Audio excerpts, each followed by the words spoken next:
Graça e paz, igreja, amém? De fato, eu me sinto em casa. Eu sempre digo que Rio Branco, no Acre, tem um divisor de águas na minha vida.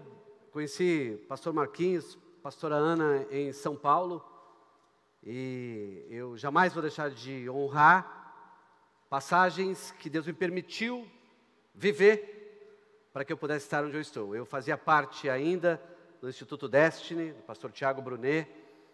No momento que eu conheci o pastor Marquinhos, pastora Ana, e eu me lembro muito bem que eu andava de um lado para o outro, e eu abria o treinamento, eu ia para a esquerda, para a direita, e eu via que a pastora Ana fazia gestos, mostrando algumas coisas que eu falava, e depois que eu tive a oportunidade de conhecê-los, eu entendi que nós tínhamos semelhanças, eu e o pastor Marquinhos, em relação aos nossos comportamentos, né? Mas, graças a Deus, a gente vai mudando, vai aprendendo, vai melhorando. Ai, Jesus.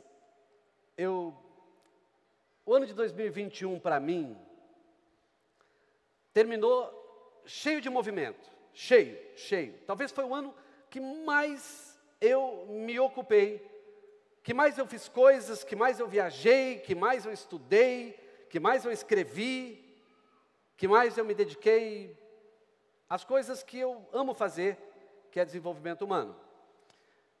E quando eu fui inaugurar um novo escritório em Maringá, no dia 16 de dezembro, hoje eu estou morando parte da minha vida em São Paulo, é uma semana em São Paulo, uma semana em Maringá. No dia 16 de dezembro, na inauguração do escritório, naquele movimento de convida, recepção, está tudo certo, falta alguma coisa. Tudo pronto para descerrar a fita, né? Aquele momento que você vai cortar a fita, cadê a Nil? A minha esposa estava lá embaixo ainda, no elevador, esperando as pessoas. Eu falei, não tem como eu cortar a fita sem ela aqui. E aquilo me irrita, de fato, né? Quando as coisas não fluem como eu acho que tem que ser, às vezes eu fico irritado. Hoje muito menos, graças a Deus, mas já fui muito mais irritado. Eu estou contando isso para você porque eu termino 2021 com uma fala da minha pastora, a Araceli, a esposa do Alan, o meu pastor, e ela fala assim, olha, eu te conheço, eu já sei do seu estilo, do seu modelo, só que eu preciso te dizer que há uma necessidade que você dê ré. E eu sempre disse para ela que retroceder não é o meu estilo, a não ser que seja para tomar impulso. Ela falou, só que você precisa fazer isso. E eu fiz um acordo com a minha família que 2022 eu vou me movimentar menos e vou buscar muito mais a presença do que talvez eu busquei em 21. Porque às vezes a gente está tão envolvido com o movimento, tão envolvido com coisas, e a gente se esquece de algo fundamental que é a intimidade. Então o que eu quero te dizer, para você começar a pensar, preocupe-se, neste ano, em ser exemplo pela sua intimidade com Deus, e não pelos movimentos que você participa. Preocupe-se em ser um exemplo de intimidade com Deus, e não pelos movimentos que você participa. Porque hoje a gente vive uma indústria da novidade, toda hora tem uma coisa nova, toda hora tem alguma coisa que nos é oferecida. E às vezes até nem tão novo, mas repaginado. E a gente toma aquilo como novo e passa a fazer parte do nosso movimento. A impressão que eu tenho é que Satanás, ele não está tão preocupado se você não ora tanto. Ele não está tão preocupado se você não vem em todos os cultos, ele está preocupado em ocupar o seu tempo. Porque se ele ocupar o seu tempo, obviamente que você não vai fazer essas coisas. E você vai viver de movimento em movimento. Isso vai envolver a tecnologia, a moda, vai envolver ciência, marketing de necessidades, vai envolver tanta coisa. Existem também os movimentos de fé. Às vezes a gente ouve, tem um movimento ali, um profeta X, um louvor lá, e a gente vai lá, vem para cá, e movimento. O tempo todo focado no que acontece no movimento, e às vezes esquecemos da intimidade. Isso tudo faz parte de uma agenda em busca de cada um de nós. Eu preciso te dizer que a presença de Deus te garante proteção, mas o movimento te dá apenas exposição. Vou te dizer de novo. A presença de Deus te garante proteção, mas o movimento te dá apenas exposição. E em cima do que eu disse a você até agora, eu te convido a abrir a Bíblia em Marcos 5, capítulo 24 em diante, um texto extremamente conhecido.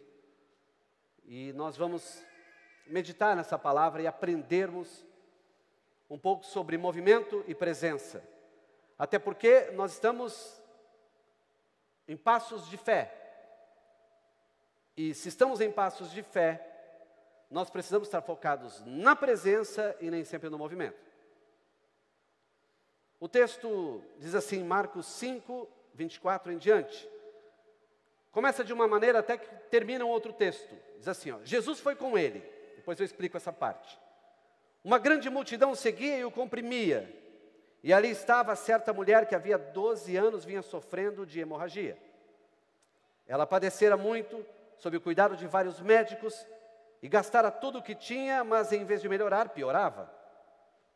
Quando ouviu falar de Jesus, chegou por trás dele no meio da multidão e tocou em seu manto, porque pensava, se eu tão somente tocar em seu manto, ficarei curada.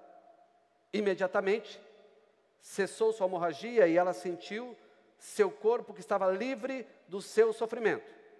No mesmo instante, Jesus percebeu que dele havia saído o poder, virou-se para a multidão e perguntou, quem tocou em meu manto?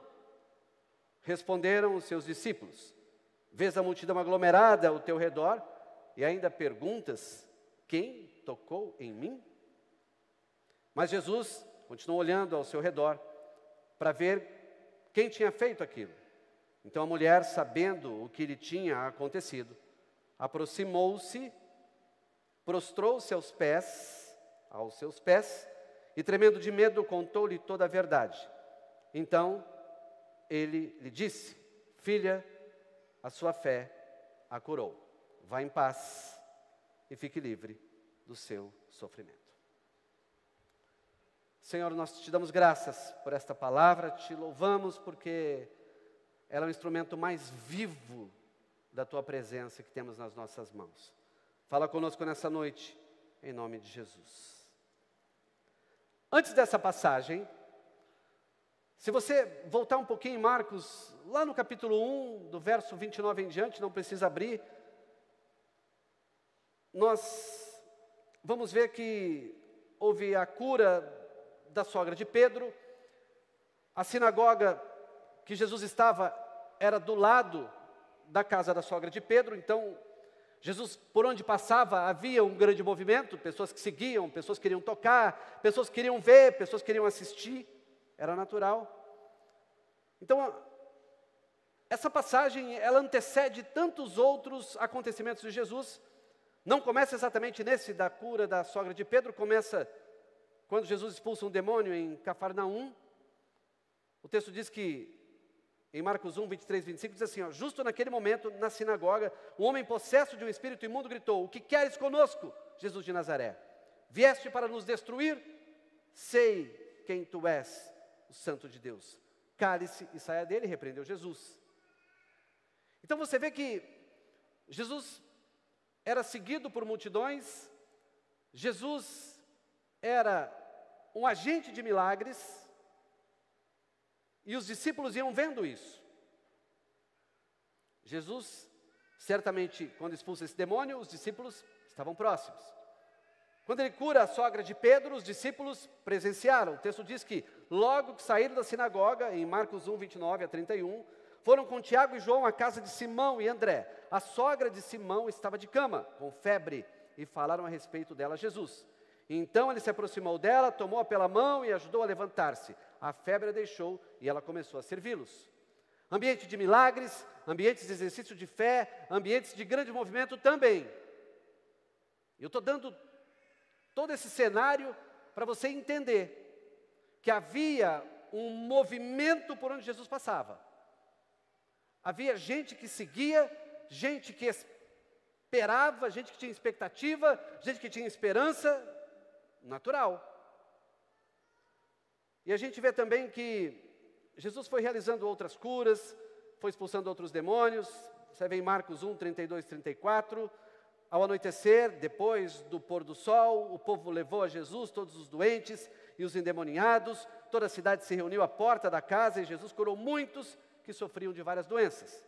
Também expulsou muitos demônios, não permitia, porém, que eles falassem, porque sabiam quem ele era.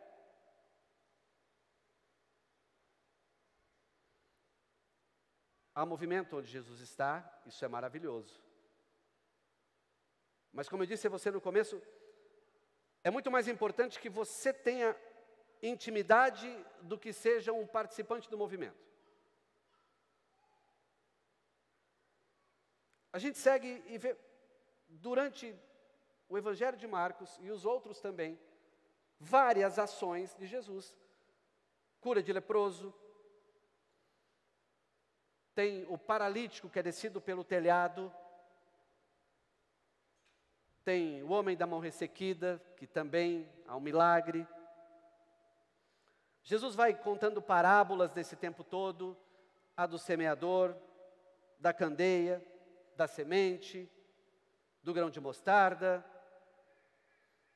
Jesus acalma a tempestade, Jesus cura um endemoniado de Gerazeno, atendeu o pedido de Jairo, indo até a casa dele e curou a filha desse oficial. E por isso o texto começa, Jesus foi com ele. Então a gente pega naquele momento em que Jesus vai para a cura da filha de Jairo, e aí começa esse texto da mulher do fluxo de sangue. Enfim, a gente chega a esse texto que eu li para vocês, para que nós fizéssemos esse tempo de entender a questão de estarmos ligados no movimento ou estarmos atentos à presença. Eu preciso te dizer, e talvez eu diga isso para mim muitas vezes, eu não consigo parar. Às vezes, alguém fala assim, mas você não cansa? E eu sempre brinco, eu falo assim, eu prefiro dormir se Jesus não voltar, no momento em que eu morrer, eu vou dormir até ele voltar, e enfim, eu não quero dormir. Eu não quero perder tempo, essa é uma fala minha, esse é um modelo que eu tenho de agir o tempo todo. Só que ativismo não significa resultado. Ser ativo demais e ter resultado em Deus de menos, não significa nada. Não significa que você tem intimidade. Ativismo nos faz andar muito e produzir pouco. E essa não é uma palavra de exortação. Não é isso que eu quero dizer para você. Ativismo nos dá a sensação, muitas vezes, que somos potentes, mas não usamos o nosso potencial. Eu vou te explicar. Às vezes, em você, há um potencial de exercício da fé gigante, só que você fica parado só na potência e não coloca o potencial para acontecer. Mas estamos ativos, estamos no movimento. Nesse momento, a pergunta que eu faço à igreja é: o que aconteceu com os discípulos que não viram essa mulher tocar em Jesus? Talvez nós, hoje, desejosos por Jesus, desejosos por quem Ele é, se nós estivéssemos seguindo Ele, se nós estivéssemos caminhando com Ele, nós estivéssemos vendo todo o movimento que acontece por onde Ele passa, nós estaríamos, talvez, grudados nele, prestando atenção nele, gerando intimidade com Ele, vivendo, respirando como Ele, mas Pode ser também que a gente andasse, que a gente visse tudo e prestasse atenção em todo o movimento, mas esquecesse da presença dele. E eu fiquei pensando, quando eu comecei a ler esse texto, o que houve com os discípulos que eles não viram essa mulher tocar em Jesus. Talvez você vá dizer assim, mas pastor, sabe o que é? Tinha muita gente, tinha muitos fatos acontecendo. Jesus fazia muita coisa, então, de tanto que ele fazia, nem tudo dava para a gente ver. Eu preciso te dizer que às vezes a gente vai vivendo no piloto automático em relação até à nossa fé. E às vezes nós estamos tão ligados em inúmeros movimentos e nem sempre a gente está ligado no que de fato deveríamos estar, que é na presença e na intimidade que deveríamos ter com Ele.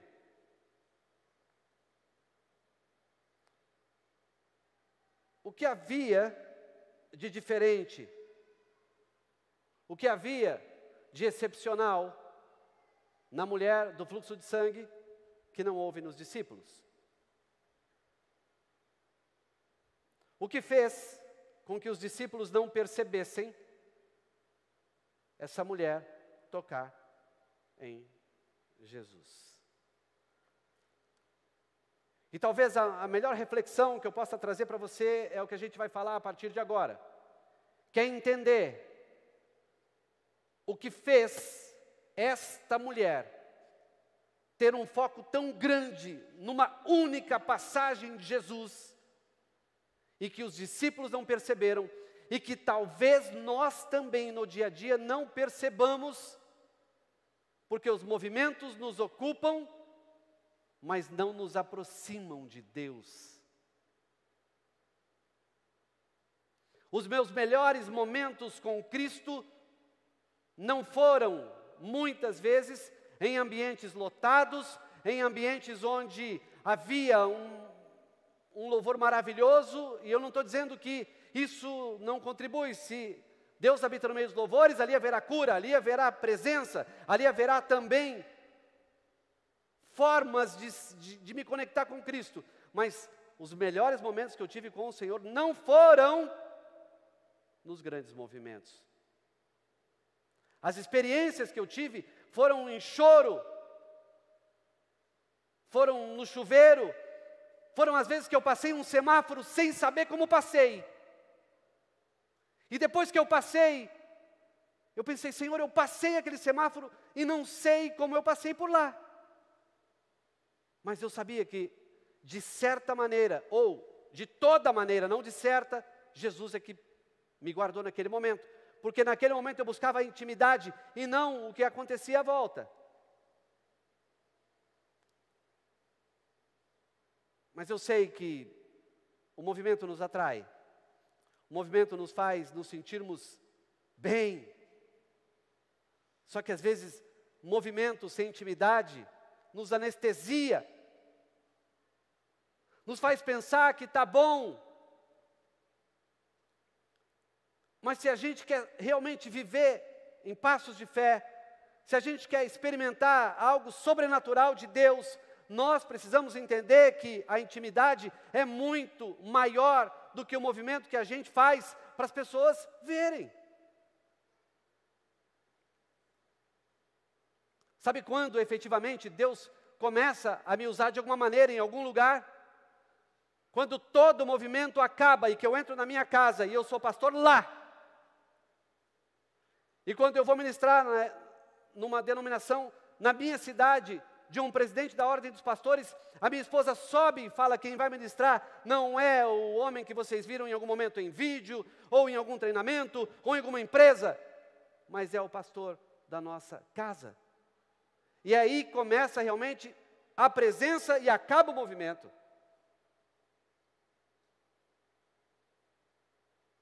Sabe quando eu consigo exercitar a minha fé? Quando o Júnior, meu filho, não está no quarto e eu entro lá e boto a mão no travesseiro dele e falo: Pai, aqui vai estar um homem de Deus, aqui vai estar um homem que vai impactar nações, e ninguém está vendo isso.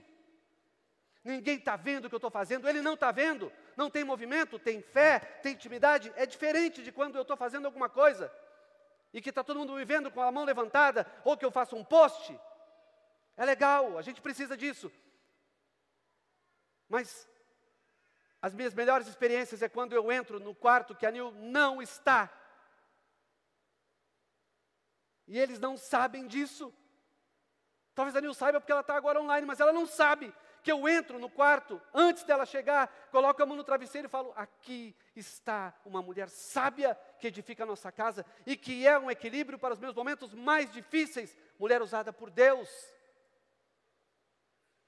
Então, quando eu quero exercitar a minha fé, eu estou só. Eu estou buscando a minha própria experiência. Eu quero ser como uma mulher do fluxo de sangue que tem apenas um lugar para passar, um único método de chegar, um único método de tocar. E foi o que ela fez. O que difere então os discípulos da mulher do fluxo de sangue?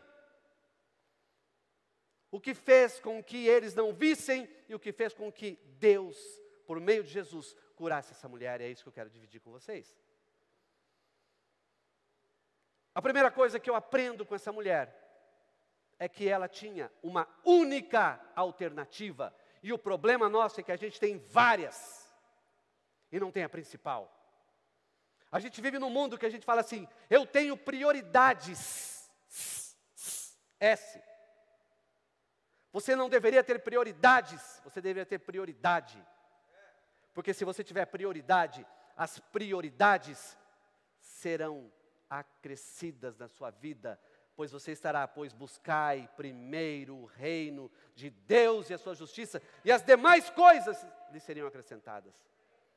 Então eu parei de tirar essa ideia de prioridades com S. A minha prioridade é não sair de casa, é não sair do meu quarto antes de falar com o Espírito Santo de Deus. Porque isso vai mover a minha fé, vai mover o que vai acontecer. E aí eu não vou ficar ligado no movimento de manhã do que o WhatsApp está dizendo, do que há no meu país. Quantas vezes as pessoas me falam: você está acompanhando tal assunto? Eu falo: não. Mas não por quê? Eu falei: porque eu não vou perder tempo com isso. Porque a fé que me move não está ligada a movimento de país, a movimento de governante. Eu oro por eles, isso sim, mas eu não dependo de movimento de ninguém, senão do meu próprio Deus. Aí os seus pastores, glória a Deus por eles. Eles oram por mim. Há um grupo de intercessão que todas as vezes que eu saio para uma conferência, há relógio de oração. E muitas vezes, 6h30, 7 da manhã, eu recebo ligações ou mensagens dizendo: olha, hoje a batalha foi assim, atente-se aí. Mas quando elas estão orando, nem eu estou vendo. Porque isso não é movimento, isso é presença. Então entenda que essa mulher, e aqui eu estou fazendo um paralelo do que diferencia a mulher do fluxo de sangue dos demais. E talvez o que diferencia a mulher do fluxo de sangue de nós. Essa mulher tinha uma única alternativa. E essa alternativa chamava-se Jesus Cristo de Nazaré.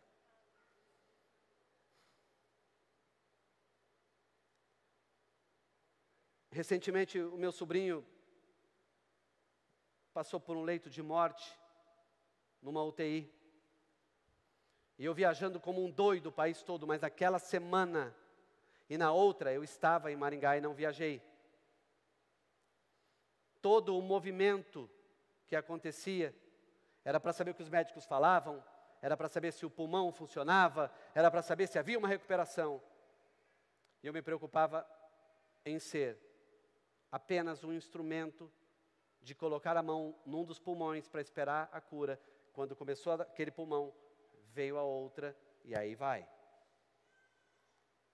Então, eu não tinha nenhuma alternativa quando meu sobrinho fica doente, a não ser entrar na UTI e exercitar a minha função pastoral e dom de cura que Deus me deu, de colocar a mão naquela criança e dizer que a única alternativa do Benjamin era Jesus. Exatamente como a mulher do fluxo de sangue. A única alternativa dela chamava-se Jesus. Segundo, ela tinha uma única estratégia. Eu não estou falando que a gente não tem que planejar, ter plano B para algumas coisas. Só que essa mulher não tinha plano B. Ela só tinha um plano A. E o plano A, a única estratégia, era tocar em Jesus. Porque o texto diz, se você voltar um pouquinho no texto, ela diz assim, ó, se eu tão somente tocar em seu manto, ficarei curada. Foi isso que ela disse. Eu não preciso de nenhum movimento, de algo que não seja eu tocar no manto dele, porque de lá sairá poder. Vejam, se ela tinha uma única alternativa que era Jesus, a única estratégia era tocar em Jesus. Terceiro, essa mulher tinha uma única esperança, um milagre. E talvez você entra aqui hoje exatamente como ela. Você entra entendendo que sua única alternativa é Jesus. Você entende que você veio para tocar nele e não para se preocupar com o movimento da CB Vida, que é maravilhoso, é referência, cresce, é lindo de ver o que o Senhor faz nesse lugar. Mas certamente o que o Senhor faz nesse lugar não foi num grande movimento. Começa numa casa, começa na intimidade, começa na dor, começa na renúncia. Talvez você entre assim, aqui, dizendo só Jesus. Você fala, hoje eu preciso tocar nele, porque eu tenho uma única esperança, e essa esperança chama-se milagre. Quarto, essa mulher tinha um único desejo, cura.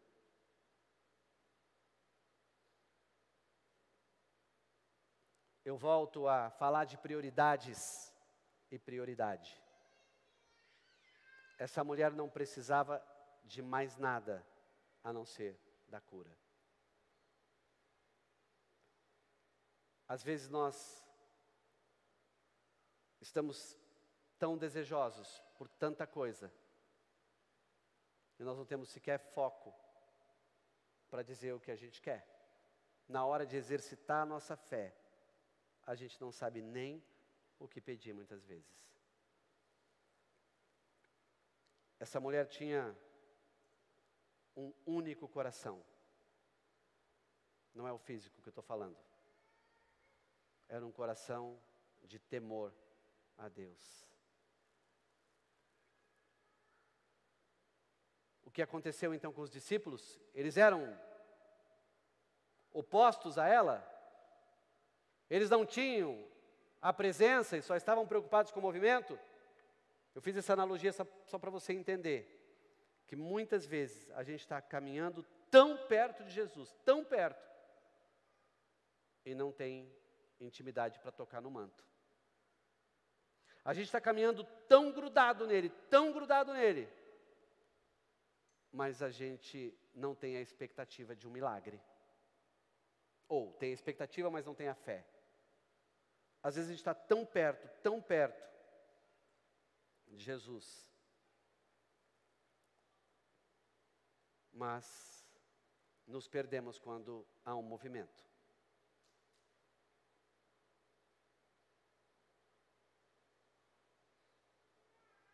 Se o Espírito Santo se move em você, se ele é uma pessoa que está aqui dentro de você, mais importante do que acontece fora é o que acontece em você, a partir do Espírito Santo, aqui. Até porque para Ele mover-se em oração com gemidos inexprimíveis,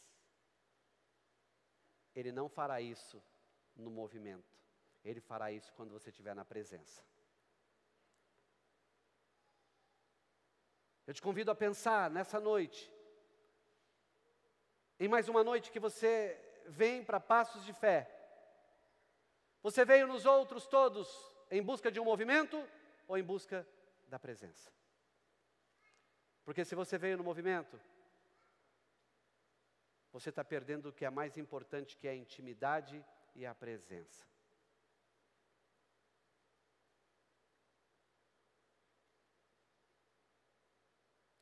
Eu sou extremamente planejado no que faço. Chego a ser metódico, chato. Às vezes eu me incomodo comigo. E esse ano, apenas 3 projetos se desenvolverão seguindo o propósito de Deus para a minha vida. O projeto 1, que é o tema da igreja que eu frequento hoje. O projeto 1 é buscar a melhor intimidade que eu possa ter com Deus. Esse é 1. O 2 é amar a minha família, cuidar e zelar por ela. E o 3, ter saúde plena. Eu sei que isso não é fácil. Eu sei que às vezes a gente depende de uma oração de alguém, depende de um movimento de alguém. E há homens e mulheres extremamente usados por Deus, mas às vezes o que me desespera é que às vezes uma palavra, o pastor Gladson estava aqui, liberou inúmeras palavras, e às vezes a gente está vendo isso acontecer, mas a gente não entendeu às vezes o que ele falou. Às vezes a gente está tão ligado no movimento, e a gente esquece que a presença está no movimento mais sublime do Espírito Santo dentro de você.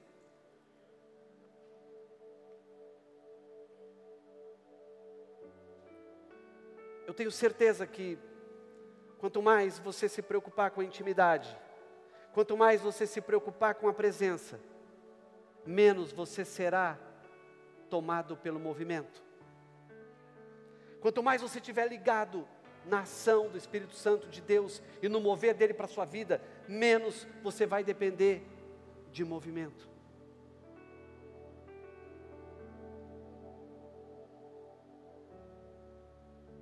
Nós precisamos ter esse sentimento ou essa maneira tão clara como essa mulher do fluxo de sangue teve.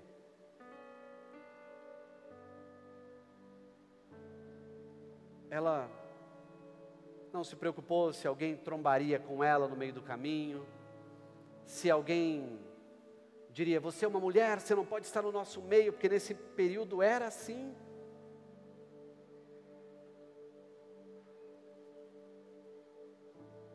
Essa é uma noite de nós deixarmos o movimento e termos a presença.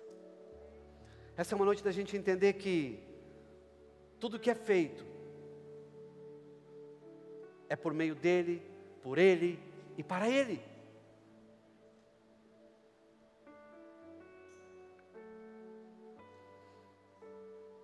Há momentos em que eu começo a chorar assim, sem entender. Há momentos em que a presença me toma e não tem nada acontecendo. Nada que eu digo, não tem ninguém perto. Não tem ninguém pedindo para eu bater palma, pedindo para eu levantar a mão, não tem. Mas tem presença. Isso não é exclusivo. Isso não é para mim, para o pastor Marquinhos, para ministros de louvor. Não. Experimentar a presença é para cada um de nós, para exercitar a nossa fé, para a gente entender o que diz Hebreus. Ora, a fé é a certeza das coisas que a gente espera, mas a gente não vê. Então, se a gente não vê, não tem movimento. Se a gente não vê, a gente clama, a gente não torce pelo movimento, mas a gente acredita que Deus está agindo no secreto.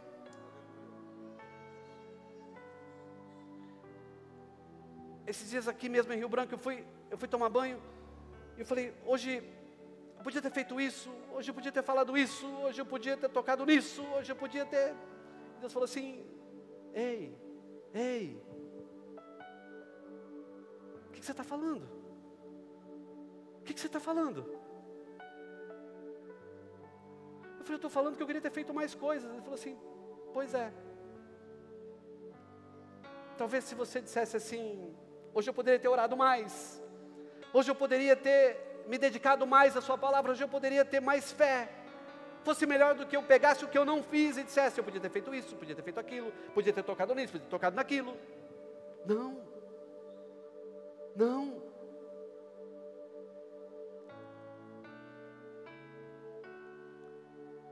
Eu acho que eu estou ficando, de fato,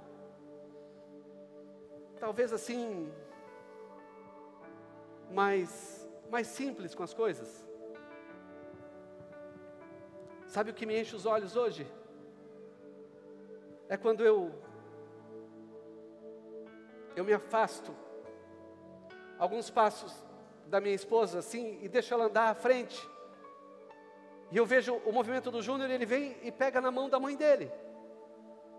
Eles começam a caminhar juntos e eu atrás. Eu começo a ver Deus naquele movimento. É quando eu olho e falo, Pai, essa é a família que eu preciso cuidar antes de qualquer movimento. Eu queria que você ficasse em pé. E se até aqui você viveu no movimento, você viveu agindo por impulso, eu quero pedir para que você comece a pensar qual é a sua prioridade hoje. Qual é a sua prioridade agora? O que te move a colocar os seus pés no chão todas as manhãs, quando eu defino a minha missão e o meu propósito, eu coloco um escrito dentro da palmilha do meu sapato e o outro no outro, porque aquela era a minha prioridade. Então eu saía de casa todos os dias para fazer o que estava grudado na palmilha do meu sapato. Qual é a sua prioridade? Sua prioridade é movimento? Sua prioridade é presença? Qual é a sua prioridade? Deus quer te entregar grandes coisas? Sim, eu creio. Eu creio. Eu não consigo imaginar um Deus que olha para a minha vida e olha para a sua e fala assim, não vou abençoar, não vou entregar, não vou fazer, eu não consigo. Eu não consigo imaginar um Deus que vai olhar para o momento em que você está perto dele, falando com ele, ele vai dizer assim, não me move, não vejo nada para entregar aí, não. Está boa a vida dessa pessoa. Não, eu não vejo um Deus assim. Eu vejo um Deus que todas as vezes que eu choro, todas as vezes que eu busco, todas as vezes que eu esqueço o que acontece à minha volta, Ele me responde. Às vezes a gente fala assim, Deus não fala comigo. Pelo amor de Deus, se Deus não fala com você, com quem que você fala? Se Deus não está falando contigo, com quem que você está ocupando o seu tempo? Eu preciso ter fé, sim, claro, nós estamos numa quinta de fé, mas eu preciso, quando entrar por aquela porta, sabe que eu não estou aqui pelo movimento, eu estou aqui pela presença. Feche seus olhos. Feche seus olhos e comece a voltar a sua prioridade para Deus. Não espere Deus botar a mão no seu peito e te parar, não, porque por pouco Ele não me para no final do ano. As mesmas sensações que eu sentia há quase 5 anos atrás, de esquecer as coisas, de ter palpitações, elas começaram de novo em dezembro, porque eu estava muito ligado em movimento, e hoje eu não quero mais. Hoje eu quero presença, eu quero intimidade, eu quero que você deseje presença, deseje intimidade. Pai, no nome de Jesus, Eu quero declarar que nessa noite os teus filhos entenderam que mais do que qualquer movimento, mais do que qualquer ação que seja humana, o mais importante aqui nesse lugar, o mais importante no coração dos teus filhos, será a presença. Porque se eles buscam pela sua presença e pela intimidade com fé, eu olho com os meus olhos da fé e posso ver o que vai acontecer. E em nome de Jesus eu declaro como um ato profético nessa noite, que a presença vai te encher, tanto que a intimidade vai impactar a sua vida, a sua casa, a sua cidade, e por onde você passar. Eu oro e declaro, sê com eles, Pai, em nome precioso e santo de Jesus. Aleluia!